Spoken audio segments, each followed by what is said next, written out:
Hey there, this is Cooper from Telepathic Bunny Comics. Uh, Looks like my bots have already come in and gone out. No big deal. Today, the topic kind of is a little bit vague. It's called Dear Leftists. Okay.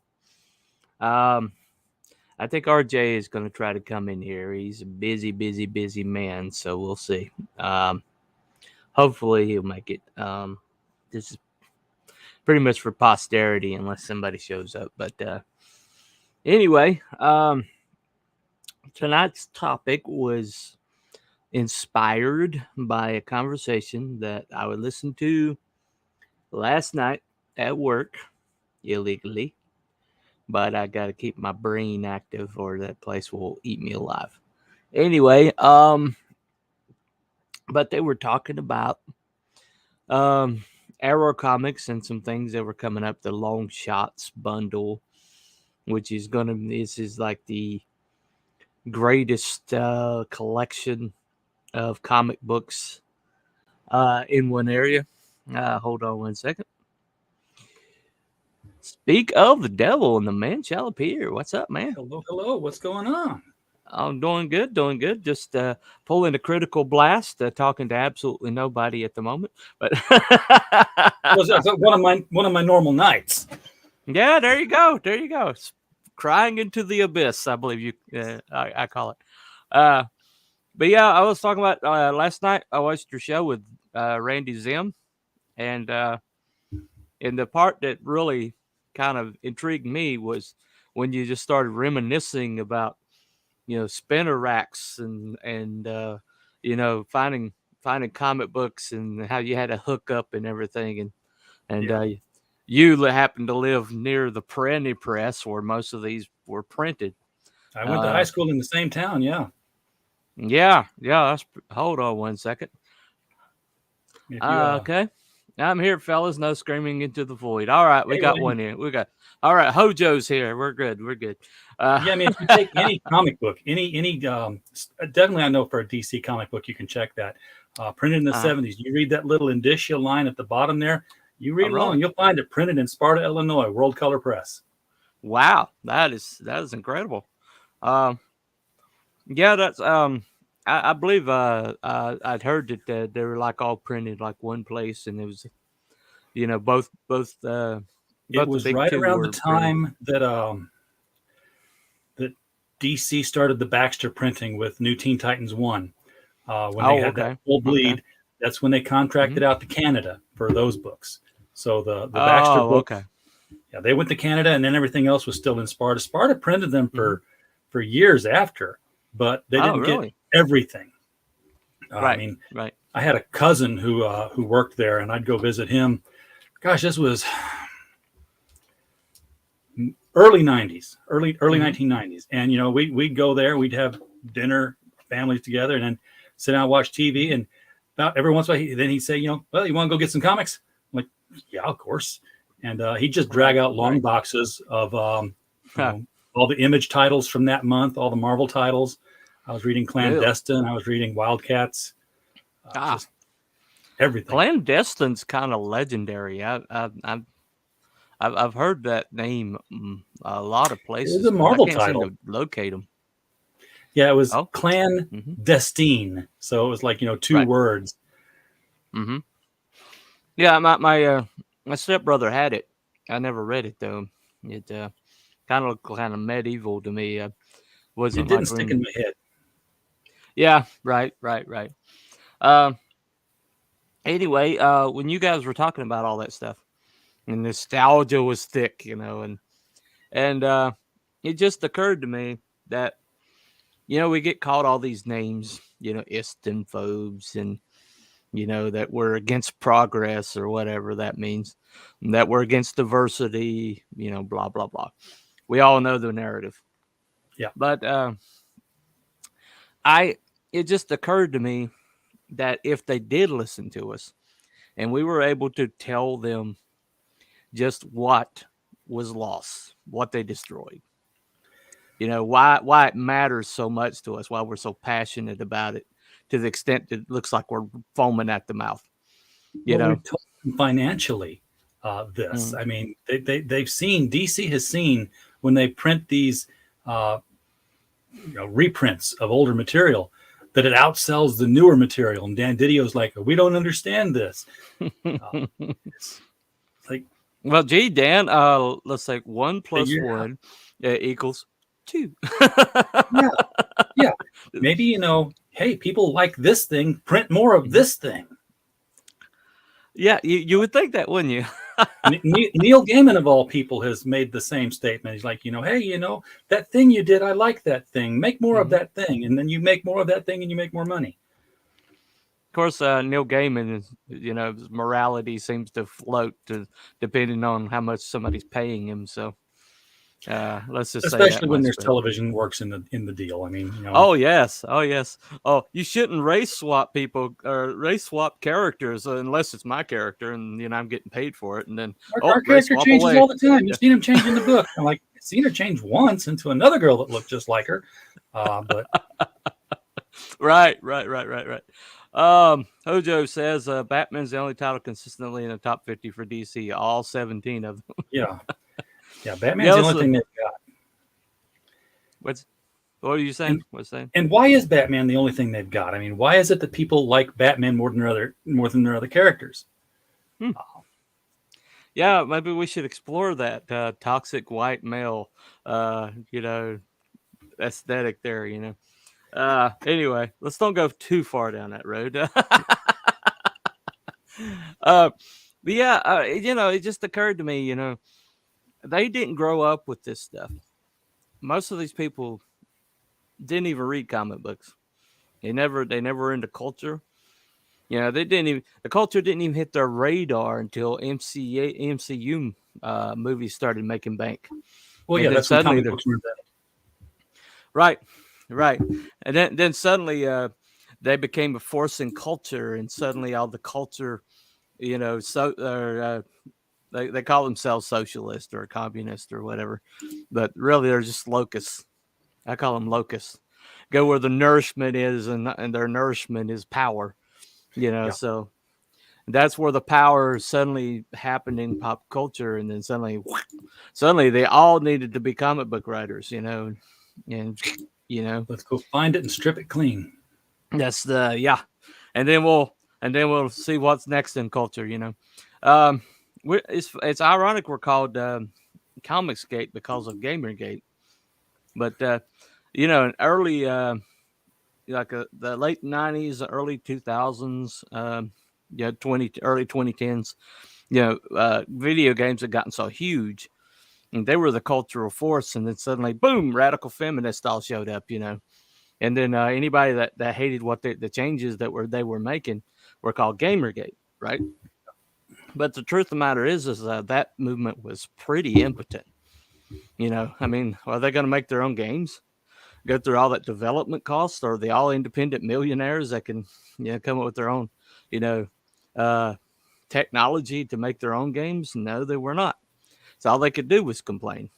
They were like toxic white males. They didn't really have any power to alter anything or change anything. They were just like over in this corner, grumbling about everything, and they were like painted with that picture. Quit telling us this game is good and making us buy it because you slept with the reporter. Really? Yeah, that happened. Anyway, Miss Gasparian. Yeah, no, neither here nor there. But yeah, the thing about it is Comicsgate, though, even though they try to smear us with the same brush, Comicsgate's a different animal. Yeah, Comicsgate can produce the product, and they can distribute the product. They have a distribution arm. They have a production arm. Anybody that's willing to put out the money, and it's a lot of money. Oh God, it's a lot of money. But anybody willing to make those sacrifices and find an artist that's good enough to draw it, can find a printer that can print it and can distribute it through the mail, through the crowdfunding, through that avenue, and so unlike Gamergate, which was kind of empty, Comicsgate is a real threat. Yeah, and so they've doubled down. They've gone after Comicsgate in ways they've never went after Gamergate. I mean, they have really. I mean, I don't think they made a Wikipedia page on Gamergate, did they? I mean, I don't know. I'm sure they did. They must have. Yeah, I'm sure they did, but the Comicsgate one they bring up all the time. Oh my gosh. Well, and the thing about attacking Comicsgate is that the attacks against Comicsgate always, without fail, show up as defense against attacks from Comicsgate, attacks which have never been seen. No, I mean, you have Mark Brooks. Yeah, he's defending Heather Antos against pirate Mark Brooks. Yeah, defending her against attacks that aren't happening or mean tweets that happened, 3 to 4 years ago. Exactly, Today you've got Johnny Cates talking about, his DMs were conveniently the DMs. No one ever said this publicly. His DMs filled up with tweets about, what CG wants to do to his wife. I'm like, well, that's deplorable if that happened. Absolutely. That you should stand up against that no matter who you are. But second of all, gonna need to see some DMs on that, Chief. You're gonna have to substantiate your claim. Right. Right. Well, Bristolian Bray Dave says, did someone say toxic white male? All right, me babbers. Hey, there he is. They don't get more toxic or white. Yeah, exactly. Seriously, that's a limey over there. It's hard to defend ZG when there's so many clicks, angles, and approaches. True. CG has industry pros that make money. Look at what they're doing to Sean Davis. Okay. Shane Davis. Yeah. There's Sean Davis is a different guy. He's Pillow Man and Blanket Boy. Yeah. North Carolinian. Well, they're both North Carolinian, believe it or not.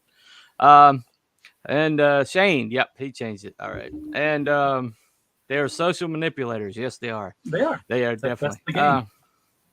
But if we could talk to these individuals and have them actually give us an ear, you see all this dear white people, or all these yes. like let me talk to the conservatives, or what are these toxic evil people.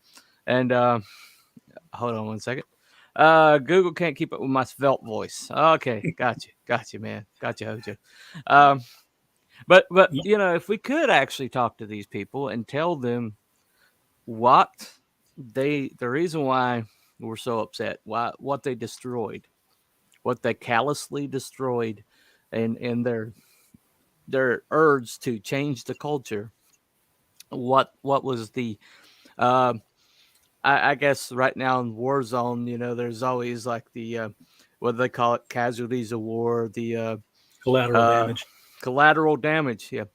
So if we could tell them about the collateral damage in their attempt to change the culture, what would that look like? What would we talk about? We would talk about the childhood that we had, where these heroes were so realistic to us that we could tell them the stats, we could tell their girlfriends, or who they're with currently, or what jobs that they're currently occupying, which industry is Stark doing right now. He had so many companies, but we kind of kept up with that stuff. Oh yeah, you don't want to give alcohol to Stark, man. He's got a problem, But we knew. So does Captain Marvel, by the way. True, granted. But yeah, one warm day and the flies wake up. Right. But the thing is, we talk about how can we get the message across about what Comicsgate is and what it does. Mm-hmm. I've come to the conclusion that the best thing that Comicsgate can say is nothing. No one is recruited into Comicsgate. Mm-hmm. They're thrown into it. Mm-hmm. So and we've seen it happen. We've seen enough people say, I kept hearing about how awful these people were, and then I was like, well, that must be an awful group. But then I started seeing awful things from the people who were telling me you were awful people, and I didn't see any of that from you. Right. my own personal experience, a different topic is like when I was young and stupid and, in my early 20s, I was part of an environmental group, and it was a picketing group that, was, God damn, he wants my mouth for some reason. I'm just going to have to eat that fly. But they would picket, they would do this. I was like, yeah, environment. Yeah. And, they blocked some medical waste incinerator. It was going to be built in a town, and the town was like, yay. I was like, all right, we did something good. And it was like, well, we got to keep doing something else now. We got to, right. Well, this was the local thing. I mean, what else was there to do? Like, well, we're going to go to the Shawnee National Forest, and we need volunteers for people who are going to we need volunteers to get arrested. Wait a minute now. Wait a second now. Wait a second. And I was like, wait a second. I heard this Rush Limbaugh guy saying the same thing. He was right. Right. Exactly. Ristolian Dave says, what you have to remember is there have always been bad actors in CG in the past. There's still a couple now, but that's the same every group movement. It's the majority you need to look at. Well, it's like a pastor. Well, there's a pastor that told me one time, if you find a perfect church, don't join it. Oh, well, as you'll ruin it. And that's what I believe about this group. There's no group that's perfect. I mean, there's no group that's monolithically, positive from top to bottom. I mean, there's groups that try to tell you healthy body, no matter whether it's a metaphorical body or a literal body. Every healthy functioning body has a butthole. Yep, absolutely. And where waste comes out. Those eyes, telepathic bunny compels me to watch. Aha, there you go. Anyway, you're getting sleepy. Anyway, but the thing about it is, though, is they destroyed this thing that they had no investment in, they had no history in, they had no knowledge in it, they had no stakes in its future health. But it had respect. Right. And so they basically ran the thing into the ground, playing off of the goodwill that the comic book industry had engendered over decades and decades and decades of childhoods, of memories, of comic book nerd conversations around the latest Avengers, and or that culture that and I see some people kind of trace this back to Big Bang Theory, because Big Bang Theory, the show or the event? Yeah. Well, Big Bang Theory is where a lot of the normies first said, "Oh, this thing's going on," and it became kind of a hipster thing, and so the SJWs kind of got invested in it a little bit, and then they're like, "Oh, there's this culture," and it kind of hit their radar, this number one show on CBS, and it's like, "Oh, there's power here. There's a number one show on CBS," and then these MCU movies were like making bank, and they're like, "Oh, there's power there," And where's the source of this power? Where does all this IPs come from? Comics. And so suddenly you got people who are basically nothing. Their whole entire careers have been nothing but political operatives. And she's made the manager of IPs at Marvel Comics, and she had no history whatsoever in comics, and just been a political operative her whole entire existence. And suddenly they're making a character based on her, and oh, by the way, she's got creative control at Marvel. Yeah, I mean, when Batman's written by a CIA agent, be careful. Right. A very bad CIA agent, or a very good one. Well, that's true. Let me see. This Crystalline Dave says, I met more good people in CG than in comics in general. I have. True. Higher percentage, yeah. One of the Niven's laws, no movement is so righteous it doesn't affect at least one fughead. Okay, all right. Also help Ristolian Dave. Okay, all right. Anyway, but yeah, but it kind of drives me crazy that they don't understand. Hold on one second. Does Tom King still hate Asians? Probably, probably. I thought that was Mark Waid that hated the Asians. I think it's a generic Asian hate, but anyway. But when you basically, they don't understand that my childhood was pretty traumatic, okay, to say the least. And when I was a little child, before most of the damage hit, before most of the things went sideways, I would watch The Incredible Hulk and Wonder Woman, $6 Million Man, Bionic Woman. There's basically superhero shows. I call Dukes of Hazzard a superhero show because let's face it, that there's no way a car can do the stuff that General Lee was doing, and they were Green Arrow with dynamite. Yeah, with dynamite, that doesn't work. Anyway, I don't know if you make no. We tried something similar, and it's you can't wait to tip of an arrow and expect the thing to fly. But the thing about it was when all that stuff hit my life, when it all went sideways, and I had literally nothing that I could hold on to figure out how the world works. I had these shows. I had the knowledge of them. I had the idea, these concepts of heroism. Also, I had biblical concepts because my parents were Christian. Which a lot of biblical concepts are in comics. Oh yeah, a lot of them, maybe more than a lot of people realize. I mean, these guys that created comics, a lot of these comic book characters have direct biblical origins. I have several books that talk about what's holy in the comics, and they talk about things like Daredevil's powers compared to the gifts of discernment. Right. Yep.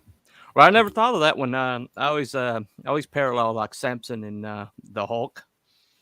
Both of them extraordinarily strong, but both of them ruled by their id. But still trying to be decent human beings, in spite of themselves. But hold on, I got a private chat here. Mm-hmm. Oh, got you. Thank you. I'll definitely take a look at that.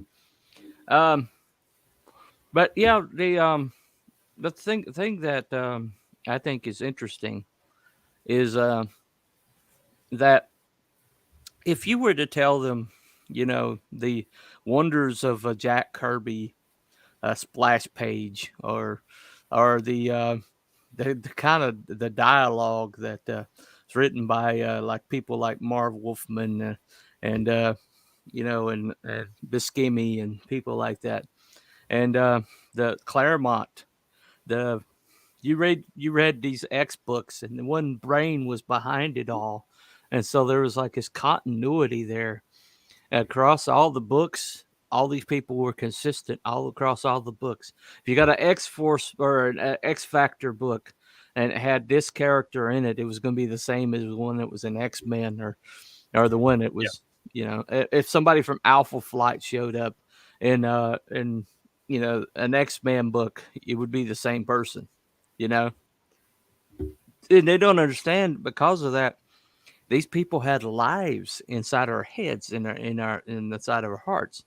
Like Wolverine, we didn't need that backstory for Wolverine. We knew who he was. We knew that tough bastard. We knew, we knew this guy was very good at very bad things. But we also knew that he kind of like mentored every single young struggling person that came across his path. He almost like he was compelled to, and but we knew this about these people. They were like, this is years and years of backstory. This is years and years of character development. Yeah. Years and years. Story. You talked about didn't need Wolverine's backstory. I had Paul Jenkins on an interview.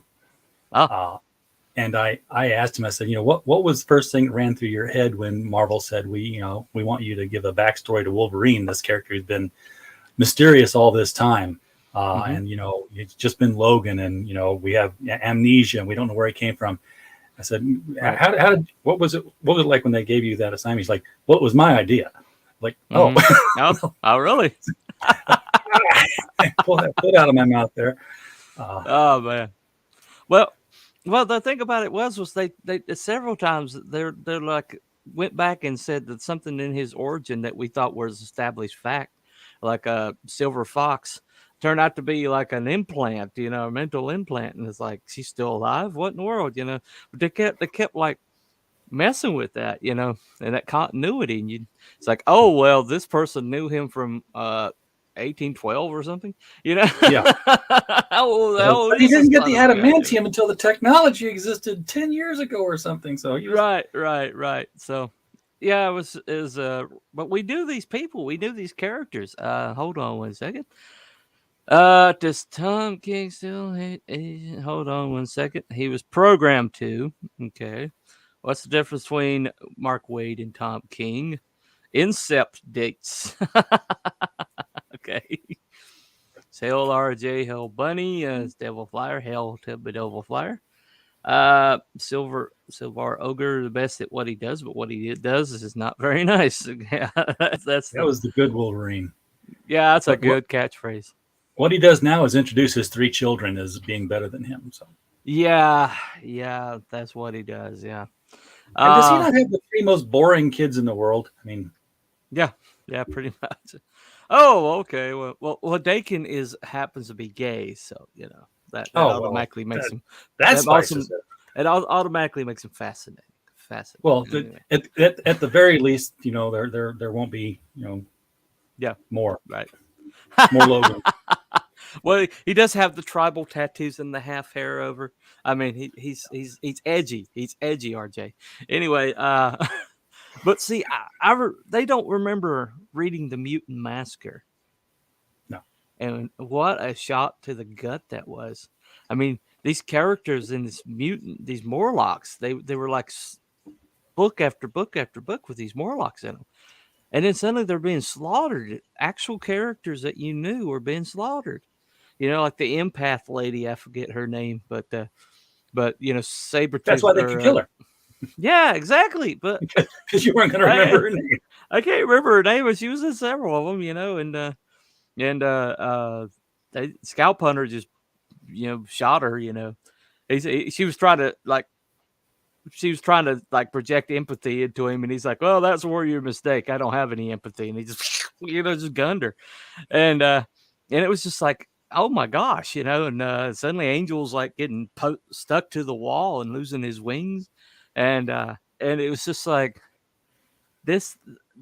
They had no idea. I mean, every single comic, you had to get every single comic because you had to know what's going to happen next.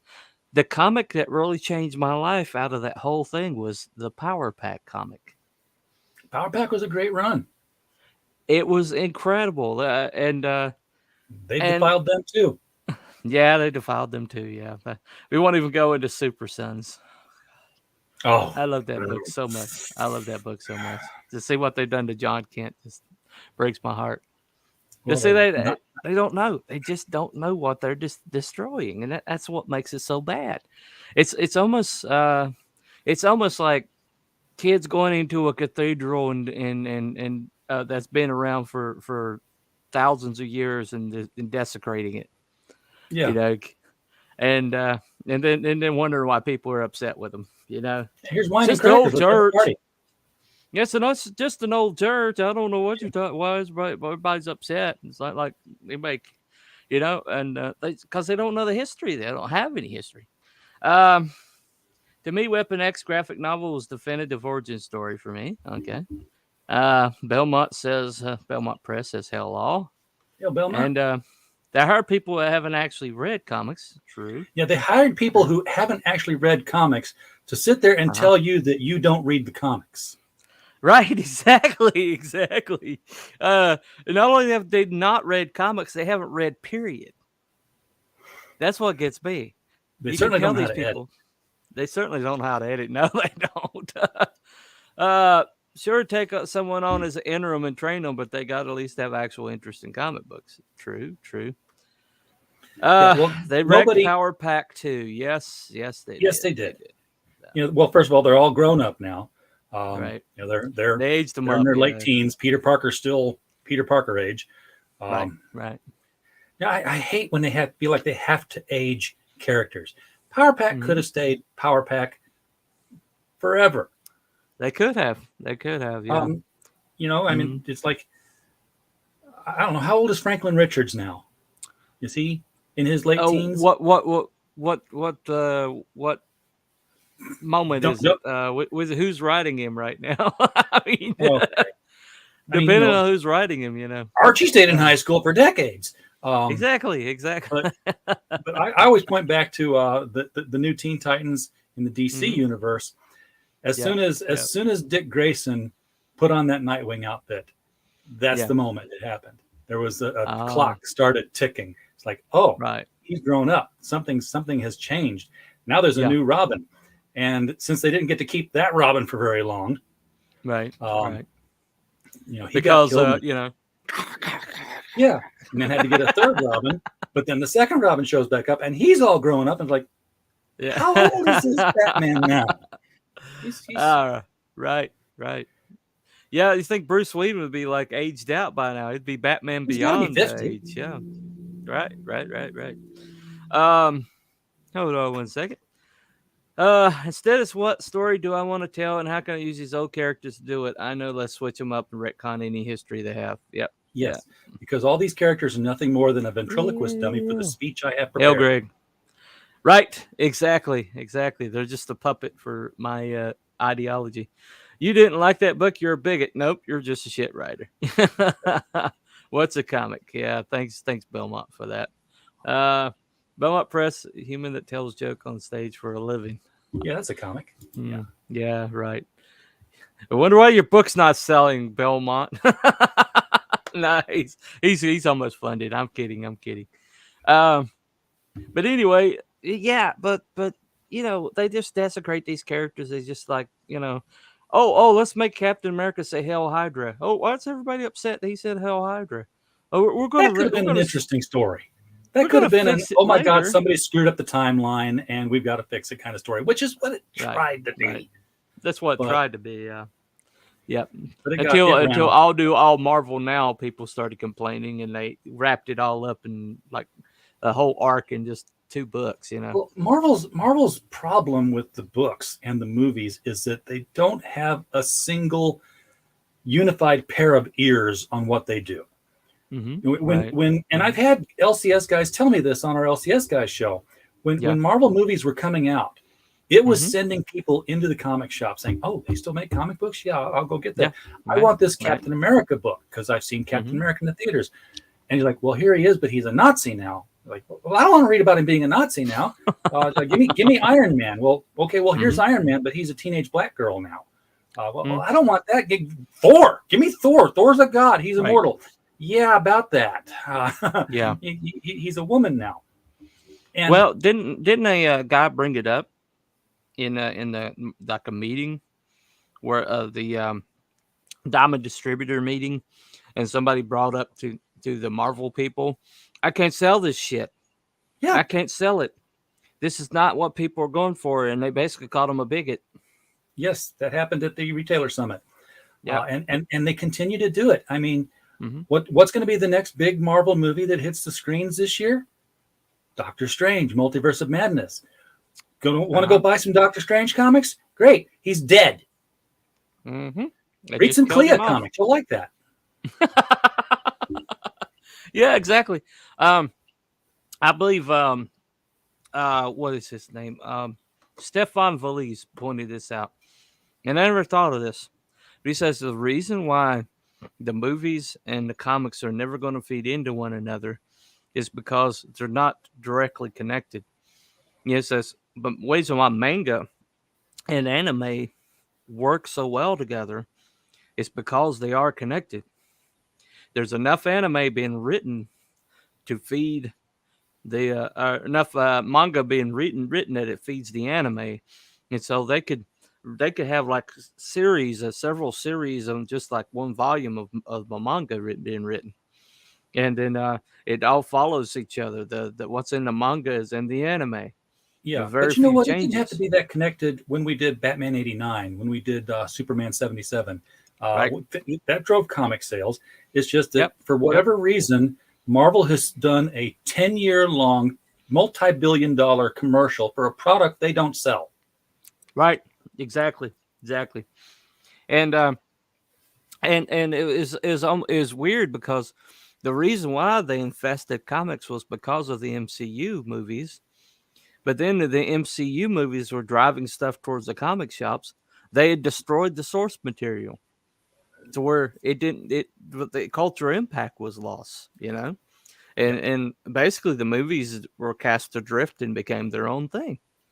And it's just like they didn't understand that the reason why the movies were successful was because of the source material.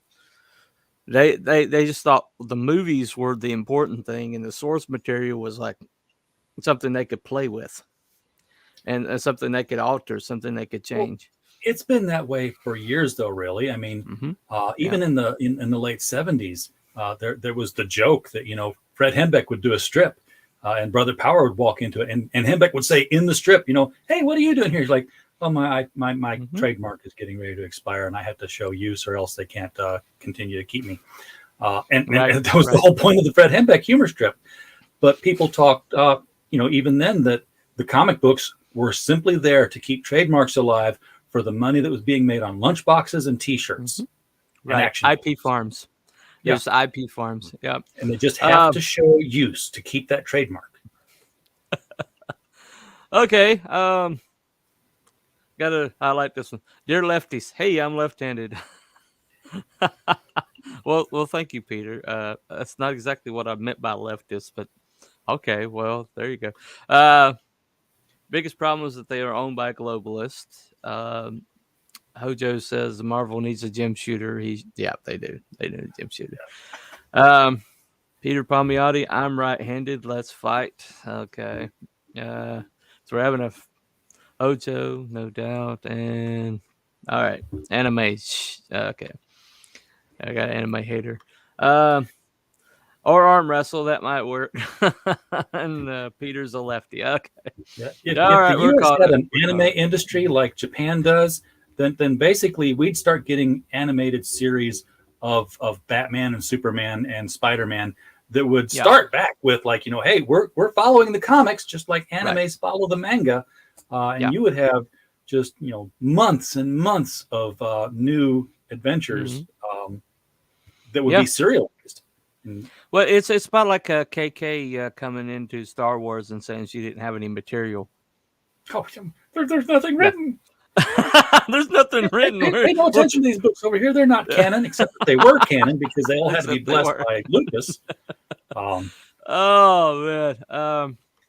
So he says, the SJWs hollow out everything, move on like locust, which is they think the world is conformed to them. If you don't like it, something's wrong with you. How sad is that? Yeah. True. Well, it's I forget who said it. Iowa Hawk said this on Twitter, and people have copied it and pasted it around for years now. He's like, the whole plan is, you find something that has respect, you gut it, you skin it, you walk around wearing its skin like a suit, and demand the respect that it had. Yeah. Yeah, that's really good. Where did you get that from? Oh, Iowa Hawk blog. I've got the image. I'll find that for you. Oh, okay. Yeah, that's a really good one. There's this one where this meme that had like these all these people were like, we love the Thing, we all love the Thing, and we're all together loving the Thing, and the producer is like, oh, well, we'll make you more Thing. And then this one person says, I don't like the Thing. And then the producer like ignores these other people and says, oh, what don't you like about the Thing? Well, you need to change this and this and this. And so the producer changed the Thing for this person over here. And then all the people were like, well, we don't even know what this thing is anymore. I don't like this thing anymore. And then they all walked away from it. But then he turns to the one person that that benefited from the changes, and they're like, I never liked the thing. Why did you even ask me in the first place? I wasn't really interested in the thing anyway. I wasn't interested in the thing. I just wanted somebody to make changes based on my opinions. And that's pretty much what's happened. But once again, they just have no concept of what they destroyed. And I'm a person that believes that there's no retrieving Marvel and DC at this point. No, let them die. I said this last night. They need to feel the financial pinch and get hungry again. Yeah, right. So that they start doing things like showing up at conventions, at comic book conventions. I'd love to go to a comic book convention and meet comic book people again. That would be great. Yeah. I just shared the screen of that statement. Oh, okay. Okay. We bring it up. This is David Berg. He's at Iowa Hawk blog on Twitter. Identify a respected institution, kill it, gut it, wear its carcass as a skin suit while demanding respect. Right. But by demanding the respect that it had. Yeah. Yeah. Yeah. Yeah, that's really kind of like what it's all about. They don't have the respect in themselves. They can't create it. And hold on 1 second. Welcome there to you. Welcome. And bye. Just be done, yeah. Bye bot. Anyway, but the thing is that they never understood the thing that they invaded. It was never like their whole entire goal was to change the culture, and they by any means necessary. They're the ones that always say by any means necessary, and they'll destroy whatever they have to change the culture. They're ruthless. You can't remodel a house without a demo day. Exactly. But then they get halfway through the demo and they move on to something else, and now you got to they forget the remodel part. Yeah, they don't do the remodel part. I had X-Men titles my standing order for over a decade, not anymore. That's a good 5 to 10 comics a month. I don't buy from them now. And mainstream entertainment is just a platform for Agenda 2030 psyops. Profits aren't important to the globes. Yep. Well, but if I could talk to them, if I could have this conversation, which I can't because they're right, I'm wrong, I'm on the wrong side of history. They're the zealotry is deep with them. They're just they might as well be the what was that church from Kansas that always picketed outside everything? Oh, that was the that they made the face of Christianity. The Westboro Baptist Church. They made them the face of Christianity. This is what Christianity is, And I hated those people. I hated those people worse than the leftists did because they loved them. Like, oh, God hates facts. Whoop. Nope. Move the camera. Look what Move the Baptists camera. think. Yeah, exactly. And but the thing about it is that zealotry is in them. That same zealotry is in them. That self-destructive, myopic, tunnel vision that comes with pure zealotry is in them, and that's self-defeating. It destroys everything in its path, and it doesn't produce anything or leave anything behind worth having. And then it declares victory. And standing on the rubble, it declares victory. That kind of zealotry. That happens on the left, happens on the right, happens all across the board. Anytime you go to that far in zealotry, then it becomes destructive. Even if you started out being positive, it becomes destructive. The People's Temple was a positive thing at first. It helped a lot of people, saved a lot of people. Ended up in Jonestown in a Kool-Aid trough, face down rotting in a field because of zealotry. Because one guy, they believed in this man so much that they were willing to throw away everything they owned. And by the way, they were socialists. Most people don't realize that. They were pure socialists. They were about as socialist as you can get. They believed in him so much that he believed in him. Yeah. He started believing his own press. Yeah. And so that didn't end well. Anyway, which is the way of all zealotry goes. I mean, read about the Maccabees sometime, you know. I mean, these guys, they were so, like, you know, pro-Israel that they destroyed Israel. Yeah. Because the thing the with Romans modern day zealots, you know, fans are people, you know, who seek out. If you seek out other fans, you're seeking out people who love the same thing that you love. Right. If you're a zealot, you seek out people who hate the same thing that you hate. Right. Exactly. And they don't understand what fandom is. They truly don't understand what fandom is. That's why they label it all these things that it's not, because they don't understand it. They don't truly understand what it means to be a fan of something. They only destroy. They only understand what it's like to hate something. Yeah. And so when they see people that have love in their hearts for something, it's a mystery to them. It's like seeing the Loch Ness monster or Bigfoot. They really have no frame of reference of what that actually is. And just you look at them, they're like self-cutting, they're tattooed and earrings and piercings everywhere, and they've destroyed their hair color for all time. Huh? So they can be an individual like everybody else. Exactly like everybody else. You know, and they still do that whole resist. We're resisting. What are you exactly resisting? You got both areas of Congress and the president, and most of all the councils and all of the big cities, and you're resisting what? What exactly are you resisting? Coming to the realization that all of that has screwed them. Yeah, a resisting reality. They're definitely resisting reality. Yeah, and you know they don't want to win their culture war. They're not fighting a culture war to win it, because if they win, they don't have an enemy, and they exist solely to have an enemy. So you know the whole thing about fighting the culture war isn't don't try to defeat the other side. Just try to build up what it is that they're trying to tear down and build more of it. Make it a losing race for them, so that you know they be the Hydra. You know, they knock one thing down, two more come back. Well, it's a zero-sum game trying to play by their rules. Exactly. It's a zero-sum game because they ultimately don't intend to win. They ultimately intend to destroy everything. Yeah, they're complete nihilists. Yeah, they just want to watch the world burn. So I was going to say, some men just want to watch the world burn. Exactly. They just want to watch the world burn. They don't really have a future. They don't really think about the future. They don't think about what's happening beyond this.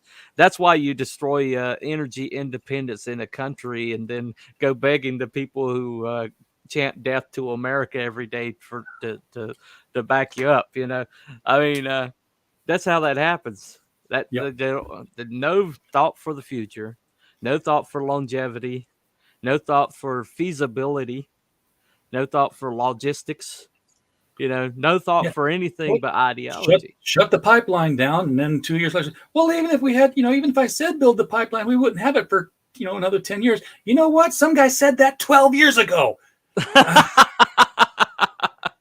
Oh, man. Well, he didn't approve it, so because we wouldn't have it for 12 years. Here we are 12 years later, you shut the thing down. So guess we don't still have it.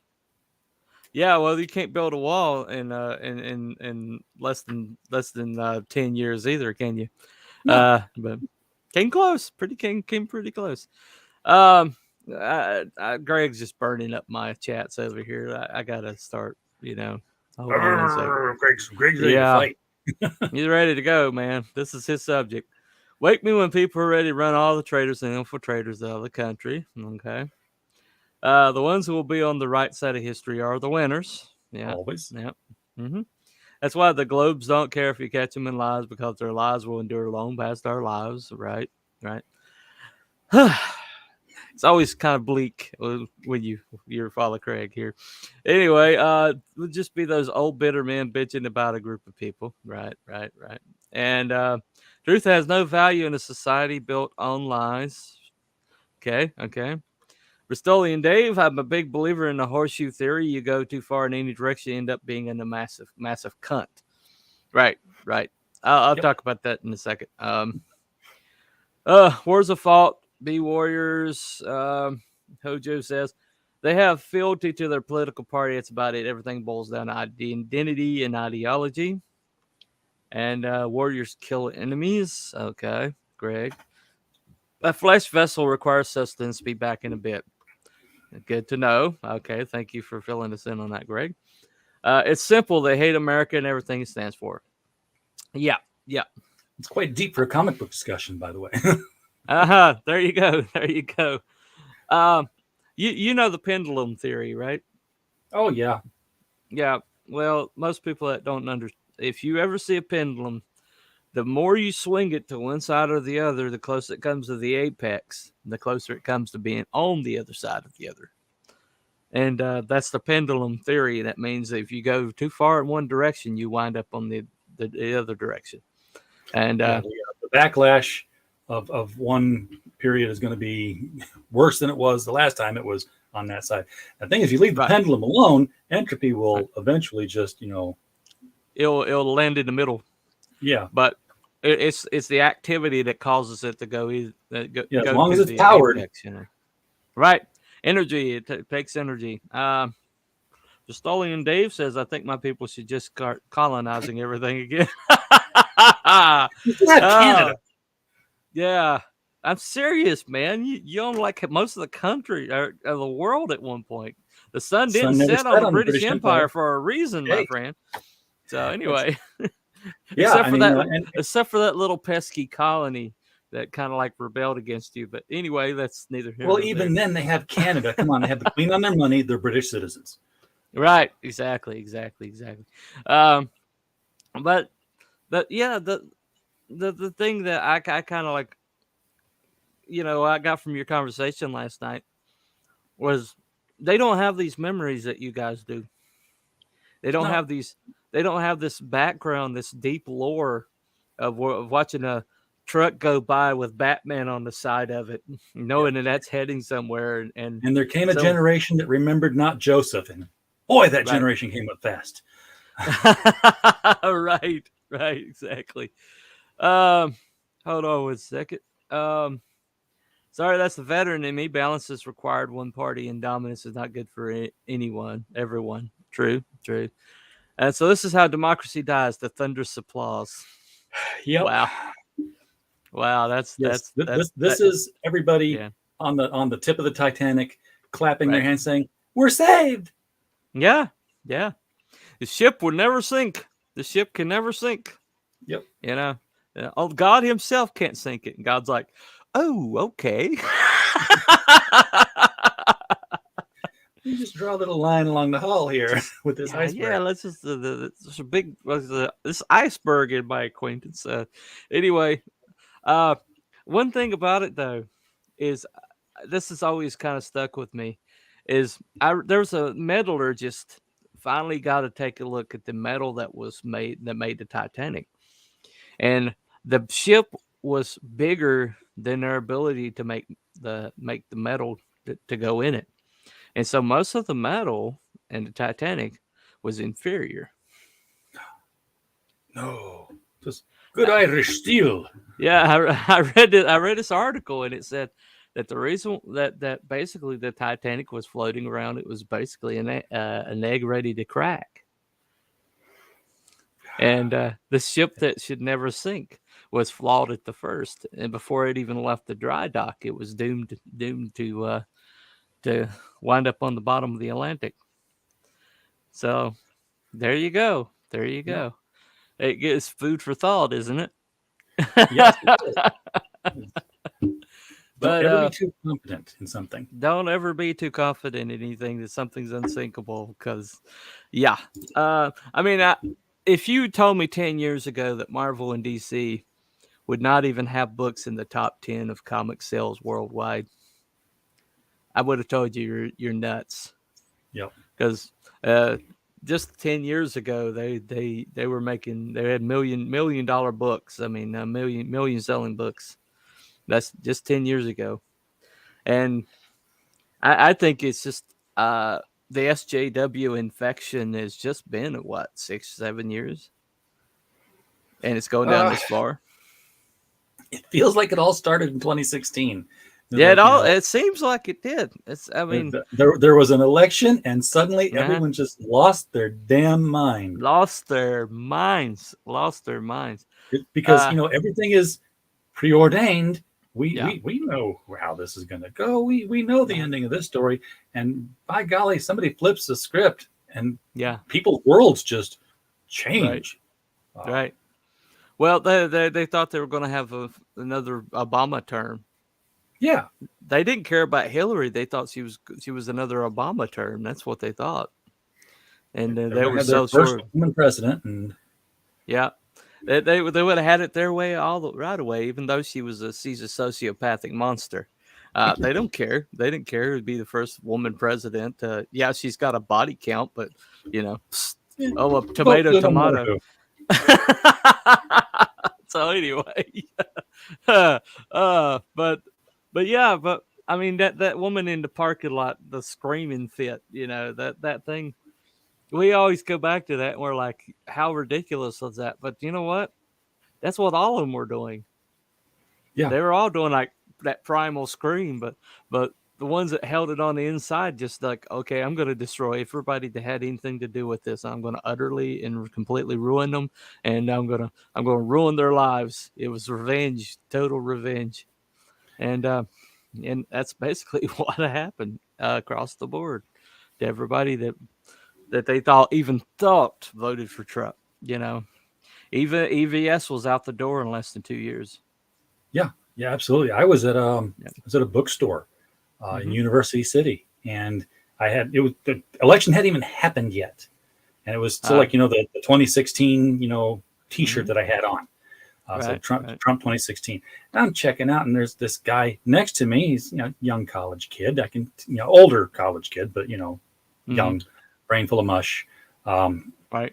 And I didn't even catch what he said at first because he turned and he shouted something at me, and then he was out the door like Roadrunner, little puffs of smoke left. And about that time, the rest of my hearing said, "Yeah, here's what he was saying." he said. He said, "You're supporting a Nazi and you're teaching your child bad morals." Because my 8-year-old son was standing next to me at the counter, and the cashier was like, "Well, that was uncalled for." I'm like, "I don't even know what he said yet." It took a second to sink in. But it's like he obviously wasn't interested in debating the matter. He dropped his bomb and then he ran. Right, exactly. 1 second. Say what you wanted about the Orange Man.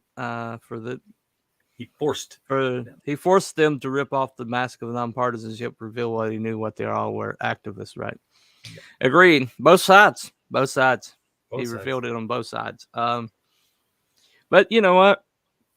At the end of the day, it was just an election, and because of that election, they utterly and completely destroyed an art form. And great companies that dated back into the 1920s and maybe some even earlier than that. And they destroyed decades and decades and decades of backstories of creativity, they destroyed it all just because the wrong guy got elected. Yeah, but it's just that simple. If Jack Kirby was still collecting royalties to this day, the distribution alone on that Captain America punching Hitler cover would have made him a very rich man, because boy, did that thing passed around. Wow. Yeah, it did. And I'm planning on doing a similar cover for my book. It's going to have a cover that's that kind of is a tribute to that. But because I got a kind of a Captain America kind of character, but he's a lot more hard boiled than Captain America was. lot more. Captain America needs a war to be successful. So. Captain America was good in World War II. When 9/11 hit, I was like, well, not immediately because we were all shell shocked, but as time settled down, I was like, well, what I want to see out of Captain America now is him being dropped in Fallujah and fighting terrorists. We didn't get that. I was like, if you're writing Captain America, this is where you put him now. He is a propaganda tool. Exactly. Smokes the Fox, weaponized werewolf, soy free. Yeah, back that if there be. I think there's a link under the Genesis Crüe below. I've got a link to the Genesis Crüe tree. Belmont's on that. Anyway, thank you for being inspirational for me. Glad to do something useful. Yeah. Well, you brought marmalade to the world, so I'll give you a pass for that. I haven't seen the little guy lately. You still working on it? He's sleeping right over there. He's doing something with a ski mask. Ski mask. And he's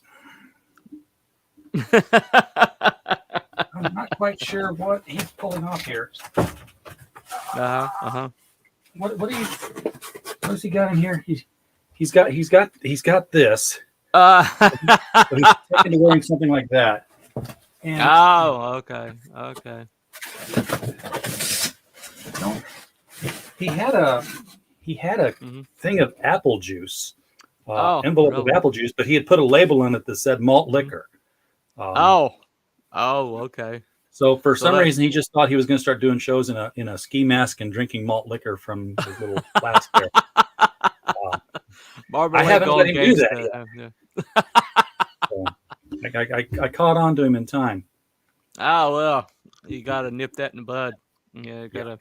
But actually, I just I didn't have the room for the black screen to be set up all the time, so I had to take it down some. If I get an opportunity to use him again, I will. I mean, if I get the right interview that he works out better as than I do for something, or that Ali, it was Ali Singui you did an interview with. That was cute. No, actually, I've never talked to Ali. No, what is her name? The girl that did the Halloween book kind of thing. Cookies and Scream was Raven Monroe. Cookies and Scream, yeah. See, that was a real cute interview. So, well, Raven's just a sweetheart, and he's interviewed Daphne Lage for her book. Chris and Diana Tamulovich, he got to talk with them, and he talked with Keith Gleason about the Mighty Mascots. Oh yeah, that's right. That's I caught that one too. Yeah. And then of course he released his big music video, and now he's too big to be back on screen anymore. Yeah. He got too big for his britches, I guess. Yeah. He did that Comicscape Pie song, and now it's just. Well, I hear you. Anyway, thank you for hopping on. I know you're a really, really busy man. What are you fulfilling right now? I am fulfilling the very last of the Embrace. We're just waiting on the signed books to show up from Australia, so I can put them in these packages and get them out the door. That's such a great book. I'm going to have to do a review on that book. It's an incredible book. I'm actually that reminds me, my the Right Stuff is interviewing Michael Oden this weekend. And, he's going to be on B-Rose tonight. He's going to be launching SPQR. So if you're a big fan of Roman history, that would be the place to be. Yeah. I know he's got the Elysian Fields. Does that have anything to do with that? I don't know. I don't know if it's a new series or if it's branching off of Elysian Fields. Okay. Well, the Embrace is a hell of an IP. I hope it continues that, especially with Dean James drawing it. Wow. Anyway, that's neither nor there. I'll be interviewing him this weekend. I'll get that thumbnail up eventually.